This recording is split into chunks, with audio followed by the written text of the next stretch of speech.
말씀은 누가복음 22장 7절로 23절까지의 말씀입니다.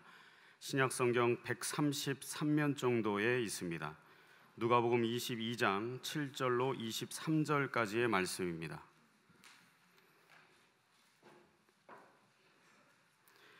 제가 봉독해 올려드립니다. 유월절 양을 잡을 무교절 날이 이른지라 예수께서 베드로와 요한을 보내시며 이르시되 가서 우리를 위하여 유월절을 준비하여 우리로 먹게 하라. 여짜오되 어디서 준비하기를 원하시나이까? 이르시되 보라, 너희가 성내로 들어가면 물 한 동이를 가지고 가는 사람을 만나리니 그가 들어가는 집으로 따라 들어가서 그 집 주인에게 이르되 선생님이 내게 하라 하는 말씀이 내가 내 제자들과 함께 유월절을 먹을 객실이 어디 있느냐 하시더라 하라. 그리하면 그가 자리를 마련한 큰 다락방을 보이리니 거기서 준비하라 하시니 그들이 나가 그 하신 말씀대로 만나 유월절을 준비하니라. 때가 이르매 예수께서 사도들과 함께 앉으사 이르시되 내가 고난 받기 전에 너희와 함께 이 유월절 먹기를 원하였노라. 내가 너희에게 이르노니 이 유월절이 하나님의 나라에서 이루기까지 다시 먹지 아니하리라 하시고 이에 잔을 받으사 감사기도 하시고 이르시되 이것을 갖다가 너희끼리 나누라. 내가 너희에게 이르노니 내가 이제부터 하나님의 나라가 임할 때까지 포도나무에서 난 것을 다시 마시지 아니하리라 하시고 또 떡을 가져 감사기도 하시고 떼어 그들에게 주시며 이르시되 이것은 너희를 위하여 주는 내 몸이라. 너희가 이를 행하여 나를 기념하라 하시고 저녁 먹은 후에 잔도 그와 같이 하여 이르시되 이 잔은 내 피로 세우는 새 언약이니 곧 너희를 위하여 붓는 것이라. 그러나 보라, 나를 파는 자의 손이 나와 항상 함께 상위에 있도다. 인자는 이미 작정된 대로 가거니와 그를 파는 그 사람에게는 화가 있으리로다 하시니 그들이 서로 묻되 우리 중에서 이 일을 행할 자가 누구일까 하더라. 아멘. 시간 할렐루야 찬양대에 찬양이 있겠습니다.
좌우에 앉아 계신 분들, 앞뒤에 계신 분들하고 서로 축복의 인사를 먼저 나누겠습니다. 사랑합니다. 축복합니다. 긴 설 연휴가 끝났습니다. 뉴스에서 보신 것처럼 올해도 어김없이 수많은 사람들이 고향을 찾고 부모 형제를 만나기 위해서 온 나라 길이 구석구석 다 막혔다고 합니다. 냉정하게 생각해 보면 명절이나 평일이나 크게 다를 것이 없는 것처럼 생각되기도 합니다.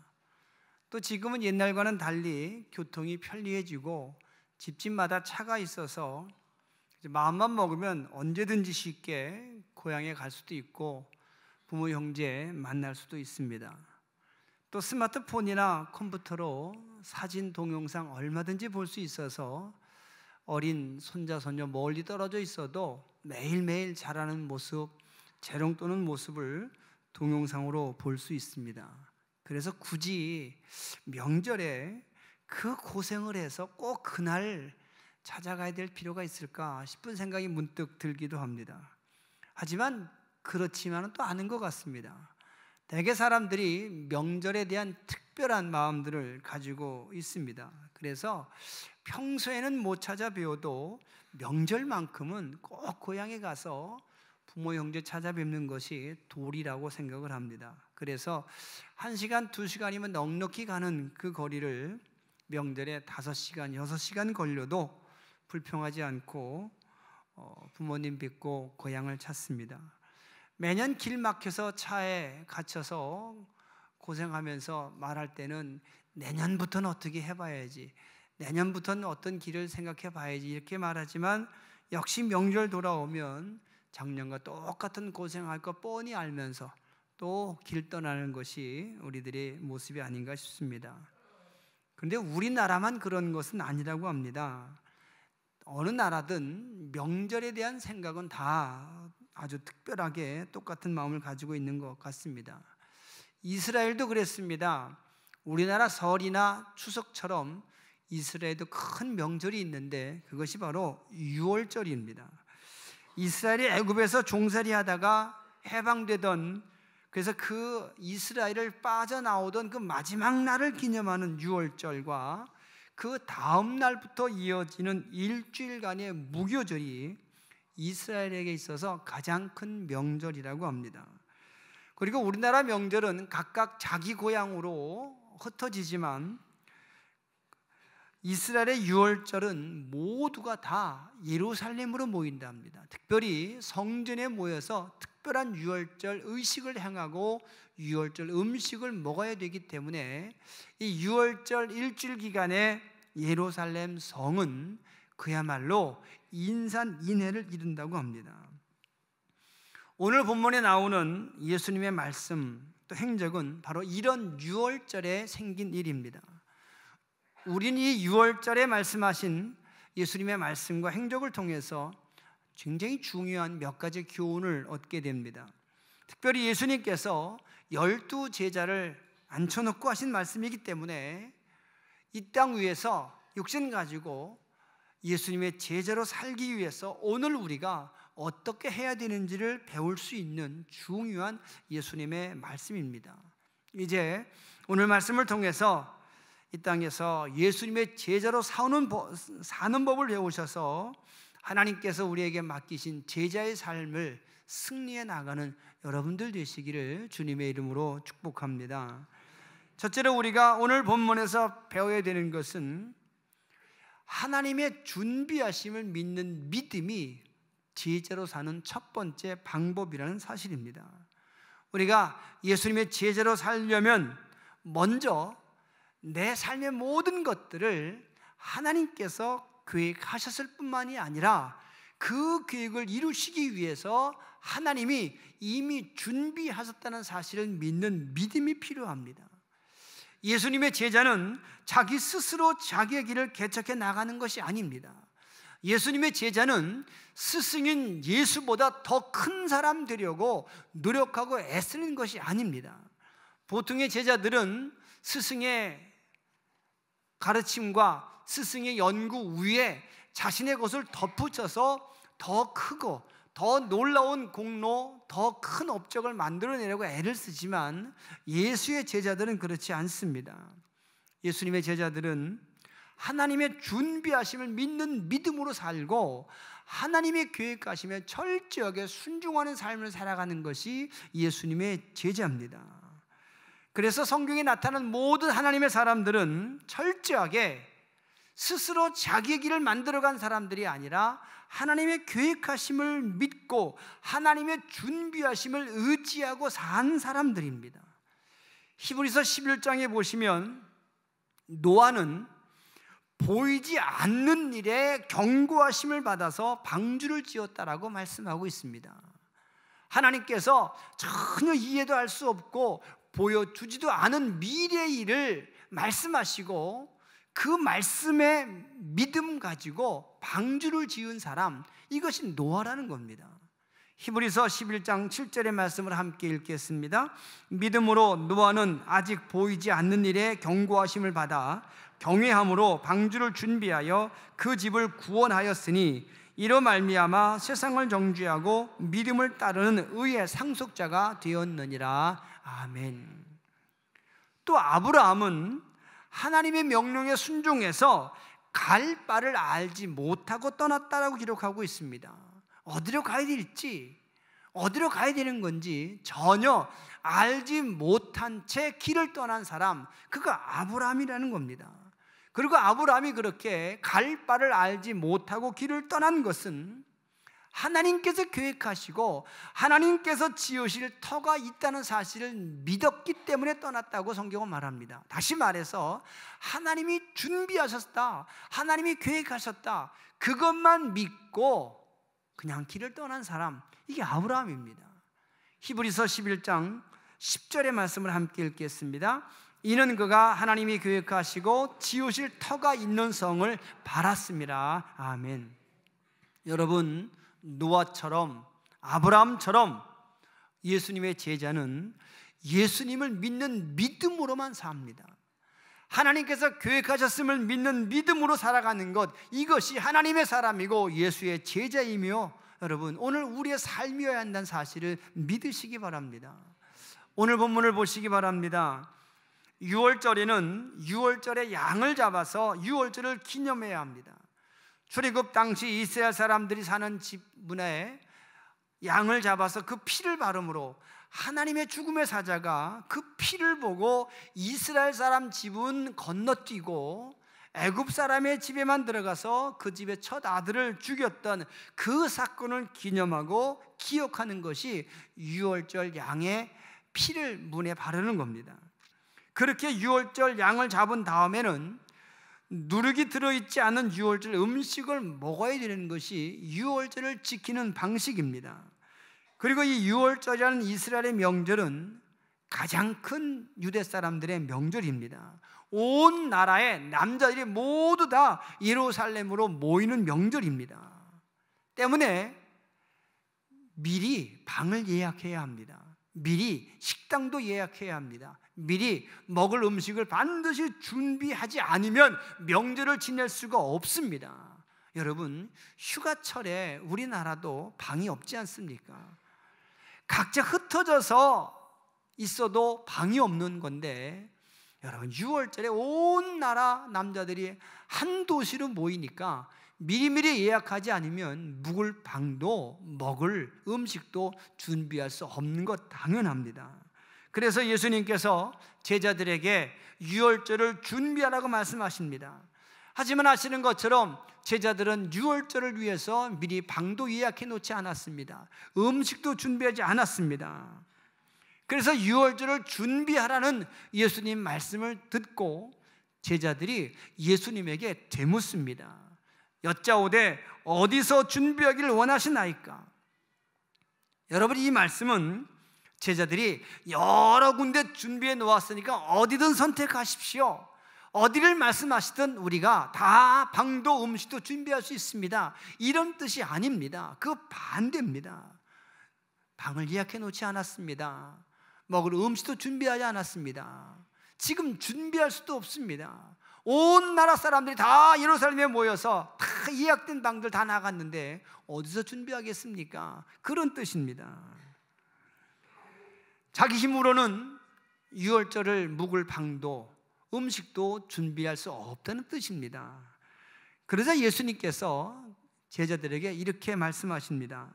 보라, 너희가 성내로 들어가면 물 한 동이를 가지고 가는 사람을 만나리니 그가 들어가는 집으로 따라 들어가서 그 집 주인에게 이르되 선생님이 내게 하는 말씀이 내가 내 제자들과 함께 유월절을 먹을 객실이 어디 있느냐 하시더라 하라. 그리하면 그가 자리를 마련한 큰 다락방을 보이리니 거기서 준비하라. 여러분, 예수님께서 준비하신 것처럼 보입니다. 제자들 모르는 사이에 예수님께서 방을 예약해 놓으신 것처럼 보이지 않습니까? 음식도 다 준비된, 그렇게 준비된 것처럼 예수님께서 제자들에게 말씀하십니다. 여러분, 예수님은 마음속에 확신하고 계신 게 있습니다. 어떤 일이든 무엇이든 사역에 필요한 것이라면 하나님께서 미리 준비하셨음을 믿는 믿음을 가지고 사신 분, 이분이 바로 예수님이십니다. 그래서 예수님은 세상 걱정 의심하지 않으셨고 세상 걱정 의심하지 말라고 말씀하시는 겁니다. 예수님은 사역하시면서 모든 세상의 걱정과 근심으로부터 자유로우셨고 제자들에게도 자유로워져야 된다. 세상 걱정 근심하지 마라. 왜냐하면 너희는 제자들이고 제자들의 사역을 위해 필요한 모든 것들은 하나님께서 미리 준비하셨음을 믿으라 말씀하신 겁니다. 마태복음 6장 31절과 32절의 말씀을 함께 읽으시기 바랍니다. 그러므로 염려하여 이르기를 무엇을 먹을까 무엇을 마실까 무엇을 입을까 하지 말라. 이는 다 이방인들이 구하는 것이라. 너희 하늘 아버지께서 이 모든 것이 너희에게 있어야 할 줄을 아시느니라. 아멘. 세상 걱정 근심은 이방인들 하는 거라 말씀합니다. 하나님 모르는 사람이 하는 걱정이지 너희는 하나님의 사람들이므로 그 걱정하지 말고 하나님의 나라 하나님의 의를 위해서 먼저 기도하고 한 거라 이렇게 말씀하십니다. 여러분, 예수님께서 이 말씀을 제자들에게 실습을 통해서 경험하게 하십니다. 예수님께서 제자들을 둘씩 짝을 지어서 전도하러 내보내십니다. 그러면서 하시는 말씀이 뭡니까? 아무것도 가져가지 말아라. 지팡이도 배낭도 양식도 돈도 옷도 2벌 이상 가져가지 말아라. 무슨 뜻입니까? 너희들 사역에 필요한 것은 하나님이 준비하셨다. 정말 아무것도 준비하지 말고 그냥 한번 나가봐라. 하나님이 어떻게 준비하셨는지, 너희 사역에 필요한 것들을 하나님이 어떤 모양으로 누구를 통해서 어떻게 준비하셔서 만나게 하시는지 너희가 한번 경험해봐라. 실습도 하게 하십니다. 여러분, 이것이 제자로 사는 첫 번째 방법입니다. 내가 나를 위해서 준비하지 아니하고 내 사역을 위해서 제자로 살아가는 내 삶을 위해서 하나님이 준비하셨음을 믿고 오직 하나님 말씀에 먼저 순종하고 하나님의 계획에 먼저 순종하며 살아가는 것, 이것이 바로 제자로 살아가는 첫 번째 방법임을 여러분 기억하시기 바랍니다. 여러분, 우리는 이미 예수님의 제자들입니다. 이렇게 예수님의 설교를 들으며 아멘 할 수 있고 예수의 이름을 믿고 고백하는 그 순간부터 우린 이미 예수님의 제자들입니다. 때문에 우리는 예수님께서 이 모든 것들을, 나를 위한 모든 것들을 준비하셨음을 믿는 믿음으로만 살아야 합니다.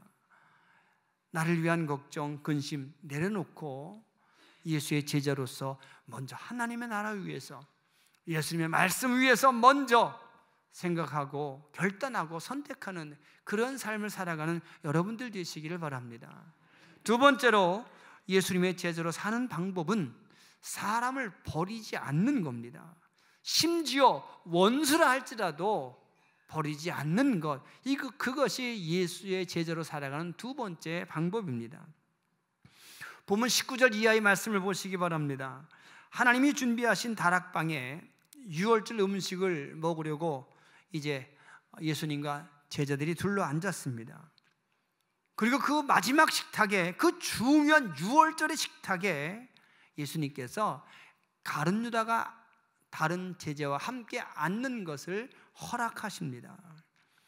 이미 가룟 유다의 마음 속엔 사단이 들어갔습니다. 예수를 팔아 넘기겠다는 마음을 가지고 있습니다. 이미 대제사장 만나서 내가 예수를 너희들에게 넘겨주겠다고 약속을 하고 온 상태입니다. 예수님도 그것을 이미 알고 계셨습니다. 그럼에도 불구하고 예수님은 가룟 유다를 그 식탁에서 내쫓지 않으시고 함께 앉아서 식사를 하십니다. 여러분, 가족을 다른 말로 식구라고 부르지 않습니까? 식구라는 말은 밥을 먹는 입이라는 뜻으로 날마다 한 밥상에 둘러앉아서 함께 밥 먹는 사람들을 식구라고 말하고 가족이라고 말합니다. 그리고 가족이 아니면서도 함께 밥을 먹는다는 것은 대단히 친한 사람이거나 혹은 친하게 살되기를 원하는 사람들인 경우입니다. 맨 처음 남녀가 만났을 때 그 어색함을 깨는 가장 좋은 방법이 함께 밥 먹는 거라고 말하지 않습니까? 또 우리 집에 귀한 손님이 찾아올 때도 꼭 음식을 준비해서 함께 밥을 먹습니다. 이처럼 함께 밥을 먹는다는 것은 친분을 유지하거나 혹은 친분을 만드는 데 있어서 대단히 중요한 방법입니다. 반대로 말하면 보기 싫은 사람하고 미운 사람하고는 밥 안 먹습니다. 밥 먹다가도 미운 사람, 원수가 내 식탁에 와서 앉으면 밥만 떨어진다고 숟가락 놓고 뒤돌아 나가는 사람도 있습니다. 밥은 대개는 친한 사람끼리 먹습니다. 친하고 싶은 사람 초청해서 밥 먹는 것이 보통입니다. 그런데 우리 예수님은 가룟 유다와 함께 식사하십니다. 그 마음속에 이미 사단이 들어가서 더 이상 예수의 제자가 아니라 사단의 종이 되어버린 그 가룟 유다를 예수님께서 뿌리치지 않으시고 내쫓지 않으시고 함께 앉아 식사를 하십니다. 그것이 마지막 식사이기도 하고 첫 성찬 예식이었던 그 중요한 식탁에 예수님께서 가룟 유다를 앉히셨다는 사실을 주목하시기 바랍니다. 예수님은 사람 버리지 않으십니다. 세상의 잣대로 사람을 평가하고 정죄하고 합격, 불합격을 결정하지 않으셨습니다. 어떤 죄인이라도 회개하면 받아주신 분이 예수님이십니다.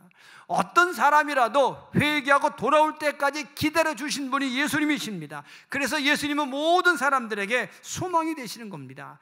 그런 예수님이시기 때문에 오늘 우리가 예수님을 알게 되었고 예수님의 은혜로 죄를 용서받아서 하나님의 사람 된 것도 우린 부인할 수 없습니다. 사람을 버리지 않는 것, 비록 원수지만 그 원수까지 버리지 아니하고 용서하시고 기다려주는 것, 이것이 바로 예수님의 모습이고 예수의 제자로 살아가는 법이고 예수의 제자다운 삶이란 사실을 여러분 기억하시기 바랍니다. 여러분, 예수님의 제자는 사람을 얻기 위해서 하나님에 의해서 선택되고 말씀으로 훈련된 사람들입니다. 만약에 예수님의 제자가 사람을 버린다면, 사람을 포기한다면 그것은 예수님의 제자가 아니고 예수님의 제자기를 포기한 것과 같습니다. 예수님께서 고난당하시고 죽으셨다가 3일 만에 부활하시고 40일 동안 제자들과 함께 계시다가 하늘로 승천하십니다. 하늘로 올라가시기 직전에 제자들에게 주신 마지막 명령이 있습니다. 마태복음 28장 19절에서 20절의 말씀인데 함께 읽겠습니다. 그러므로 너희는 가서 모든 민족을 제자로 삼아 아버지와 아들과 성령의 이름으로 세례를 베풀고 내가 너희에게 분부한 모든 것을 가르쳐 지키게 하라. 볼지어다 내가 세상 끝날까지 너희와 항상 함께 있으리라 하시니라. 아멘. 예수님께서 제자들에게 마지막으로 주신 명령은 모든 민족, 모든 사람을 제자로 삼아서 하나님의 사람 만들라는 말씀이었습니다. 그 명령을 수행하기 위해서 세워진 것이 바로 교회입니다. 때문에 교회는 사람을 얻기 위해서 예수님이 세우신 제자들의 모임, 제자 공동체, 그것이 바로 교회입니다. 때문에 교회에 사는 모든 사역의 목적은 한 가지입니다. 사람을 얻는 겁니다. 사람으로 하여금 하나님을 알게 하고 예수님 만나게 하고 성령님을 경험하게 함으로 잃어버린 사람을 찾아서 얻는 것, 얻게 하는 것, 이것이 교회의 목적입니다. 때문에 교회는 어떤 사람도 버려서는 안 됩니다. 버릴 수가 없습니다. 교회 안에서는 어떤 사람도 차별하거나 무시해서는 안 됩니다. 교회 안에서는 친한 사람끼리만 모여 있어서도 절대로 안 됩니다. 교회 안에서는 많이 배운 사람끼리만 모여 있어서도 안 됩니다. 교회 안에서는 부자끼리만 모여 있어서도 안 됩니다. 교회 안에서는 기도 잘하는 사람들끼리만 따로 모여 앉아 있어서도 절대로 안 됩니다. 모든 사람을 한 가족처럼 품고 그들 모두가 하나님의 사람이 되도록 서로 섬기는 것, 여러분, 그것이 교회입니다. 그리고 그런 일을 하는 사람들이 바로 예수의 제자들임을 믿으시기 바랍니다. 세 번째, 예수의 제자로 사는 방법은 하나님이 계획하신 고난을 스스로 선택하는 겁니다. 본문 15절의 말씀을 함께 읽으시겠습니다. 이르시되 내가 고난을 받기 전에 너희와 함께 이 유월절 먹기를 원하고 원하였노라. 하나님께서 계획하신 고난을 앞두고 마지막으로 지내는 유월절이 예수님에게는 정말로 특별한 유월절 마지막 식사였다는 뜻입니다. 여러분, 제자는 스승을 닮아야 합니다. 제자는 스승을 따라가야 합니다. 제자는 스승의 명령에 순종해야 합니다. 우리는 예수님을 닮아가야 합니다. 그리고 예수님은 하나님이 계획하신 그 고난의 길을 선택하시고 기쁨으로 가셨습니다. 하나님이 계획하신 고난의 길을 먼저 가시며 따라오라 하신 예수님 말씀에 순종해서 그 고난의 길을 오늘 우리도 선택해서 따라가는 것, 이것이 예수의 제자가 선택해야 될 당연한 방법임을 여러분 기억하시기 바랍니다. 예수님께서 제자들에게 처음으로 내가 고난받을 거다, 내가 죽임을 당하고 사흘 만에 다시 살아날 거다라고 말씀하신 적이 있습니다. 그 예수의 고난에 관한 말씀을 처음 하셨을 때 그것을 들었던 베드로가 펄쩍 뜁니다. 예수님, 절대로 그런 일이 일어나면 안 됩니다. 제가 막겠습니다. 제가 보호해드리겠습니다. 그때 예수님께서 베드로에게 책망하시는데 사탄아 물러가라고 책망하십니다. 그러면서 그 주변에 있던 사람들을 모두 불러 놓아놓고 말씀하시는데 이렇게 말씀하십니다. 마가복음 8장 34절의 말씀을 함께 읽겠습니다. 무리와 제자들을 불러 이르시되 누구든지 나를 따라오려거든 자기를 부인하고 자기 십자가를 지고 나를 따를 것이니라. 아멘. 고난을 선택하지 않으면 예수의 제자가 될 수 없다라고 말씀하시는 겁니다. 여러분, 지금 우리 세상이 모든 면에서 다 점점 좋아지고 있습니다. 점점 나아지고 있습니다. 다 좋아지고 있습니다. 입는 것, 먹는 것, 우리가 쓰는 모든 생활용품 다 좋아지고 있습니다. 어느 것 하나 나빠지는 게 없습니다. 그런데 여러분, 관계는 점점 나빠지고 있습니다. 사람과 사람과의 관계는 점점 어려워지고 있지 않습니까? 다 풍성해졌는데 마음의 여유는 점점 더 없어지고 있습니다. 왜 그렇습니까? 모든 사람들이 나만 편해지려고 하기 때문에 그렇습니다. 나부터 편해지려고 하기 때문에 그렇습니다. 모든 사람들이 나부터 높아지려고 하기 때문에 그렇습니다. 나부터 많이 갖기를, 나만 많이 갖기를 원하고 있기 때문에, 내가 더 많이 갖기를 원하고 있기 때문에 다 좋아지고 있는데, 다 풍성해지고 있는데 관계는 점점 더 어려워지고 마음의 여유는 점점 더 없어지는 겁니다. 이제 우리는 함께 편해지려고 노력해야 합니다. 함께 높아지려고 노력해야 합니다. 나만이 아니라, 나부터가 아니라 우리 모두 함께 많아지기를 원해야 합니다. 그리고 그 방법은 예수의 방법밖에 없습니다. 예수님이 스스로 고난을 선택하신 것처럼 예수의 제자된 우리들이 내 삶 속에서 나부터 먼저 내가 스스로 즐거운 마음으로 작은 불편을 선택하고 작은 손해를 선택하고 작은 기다림을 내가 먼저 선택하는 것, 거기에서부터 모두 함께 좋아지고 모두 함께 높아지고 많아지는 그런 하나님의 나라가 만들어지게 될 줄로 믿습니다. 예수님처럼 고난을 선택할 줄 아는 예수의 제자가 되시기를 바랍니다. 마지막 네 번째로, 우리가 예수님의 제자로 살려면 예수님의 기적이나 능력만 기억하는 사람이 아니라 예수님의 사랑과 희생을 기억하고 기념하는 사람이 되어야 합니다. 제자들과 예수님이 식사하시다가 예수님께서 떡을 들고 이렇게 말씀하십니다. 이것은 너희를 위하여 주는 내 몸이라. 너희가 이를 행하여 나를 기념하라. 또 잔에 포도주를 채워서 제자들에게 주시면서 이렇게 말씀하십니다. 이 잔은 내 피로 세우는 새 언약이니 곧 너희를 위하여 붓는 것이라. 예수님께서 너희를 위하여 주는 내 몸이라 말씀하십니다.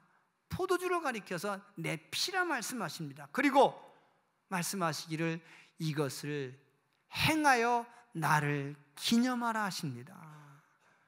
떡과 포도주 떼어주시면서 이것이 내가 너희를 위해서 희생한, 사랑하는 내 살과 내 피라고 기억하고 기념하고 늘 똑같이 행하라고 명령하신 겁니다. 여러분, 복음서를 자세히 보시기 바랍니다. 예수님께서 수많은 기적을 행하셨습니다. 수많은 능력을 사람들에게 보여주셨습니다. 권위 있는 설교하셨습니다.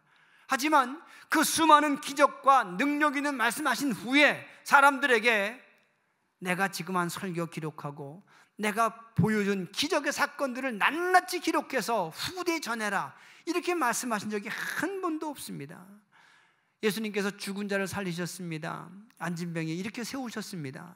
눈먼 자를 뜨게 하셨습니다. 귀신을 쫓아내고 멀쩡하게 만들어 주셨습니다. 그때마다 내가 놀라운 기적을 행했으니까 꼭 기억하고 기록했다가 후대에 전하라고 말씀하신 적이 한 번도 없습니다.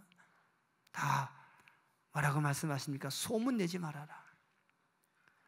소문내지 말고 집으로 돌아가서 하나님이 내게 어떤 은혜를 베푸셨는지를, 하나님의 능력과 하나님의 은혜를 내 가족들에게 전해라, 이렇게 말씀하신 것이 예수님이셨습니다. 분명히 예수님은 될 수 있는 한 자신이 행한 기적을 감추시려고 하셨습니다. 그런데 이 최후의 만찬 자리에서 예수님은 제자들에게 명령하시기를 이것을 계속 행하여 나를 기념하라고 말씀하십니다.